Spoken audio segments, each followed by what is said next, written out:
এই ক্যাম্পাসে এসেছিলাম 2003 সালে। সেই সময়ের পরিবেশ আর এই সময়ের পরিবেশের মধ্যে কতটুকু পার্থক্য। একটা মানুষ সিংহ পুরুষ এখানে বসে আছেন ক্যাম্পাসে, যেটা কল্পনা করা যেত না। আল্লাহ সেই পরিবর্তনে এই মানুষকে এখানে এনেছেন, এটা আমাদের সবচেয়ে বড় পরিবর্তন, আলহামদুলিল্লাহ। আমি আপনাদের কাছে একটা আয়াতে কারিমা তেলাওয়াত করে শেষ করে দিব। আল্লাহ কোরআনে বলছেন, আউযু বিল্লাহি মিনাশ শাইতানির রাজিম, বাল নাকযিফু বিল হাক্কি আলাল বাতিল ফায়াদমাগুহু। আল্লাহ রাব্বুল আলামিন বলছেন, এই সত্য, এই হক বাতিলের উপর আঘাত করবে। ফায়াদমাগুহু ফাইযা হুয়া যাহিক। তবে এই আঘাত অন্য কোথাও নয়, এটা হচ্ছে চারিত্রিক পরিবর্তন। দামগুন শব্দের অর্থ ব্রেনের পরিবর্তন।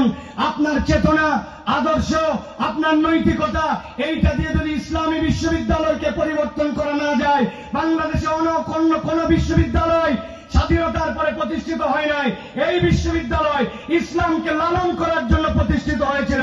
অতএব এখানকার প্রত্যেকটা ছাত্র, ছাত্রী, ডিপার্টমেন্ট, সেটা যেই ডিপার্টমেন্টে হোক, ইসলামকে লালন করে, ধারণ করে পুরো পৃথিবীতে ইসলামকে ছড়ানোর জন্য এই বিশ্ববিদ্যালয় ভূমিকা রাখবে। এটাই দাবি আমাদের। তার পক্ষে প্রত্যেককে আমাদেরকে দাঁড়াতে হবে। আপনি যে মতের হন, দলের হন, ইসলামী বিশ্ববিদ্যালয় যদি আপনি অন্তর্ভুক্ত হন, ইসলামকে আপনাকে লালন করতে হবে, ইসলামকে প্রায়োরিটি দিতে হবে। এটাই আমাদের শেষ কথা, ঠিক কিনা? এই মাঠে আল্লামা দেলোয়ার হোসেন সাঈদী সাহেব কথা বলেছিলেন। এই জায়গাতে আমরা ভলেন্টারি করেছিলাম। তারপরে আজকে 19 বছর পরে আল্লামা মামুনুল হকের মতো একজন লোক আসছেন। আমরা এই ধারাবাহিকতা বন্ধ করতে দিতে চাই না। আগামীর বাংলাদেশ যতদিন থাকবে, আলেম ওলামারা এখানে আসবে ইনশাআল্লাহ। আল্লাহ আমাদেরকে কবুল করবেন, আল্লাহুম্মা আমিন। ওয়া আখিরু দাওয়ানা আলহামদুলিল্লাহি রাব্বিল আলামিন।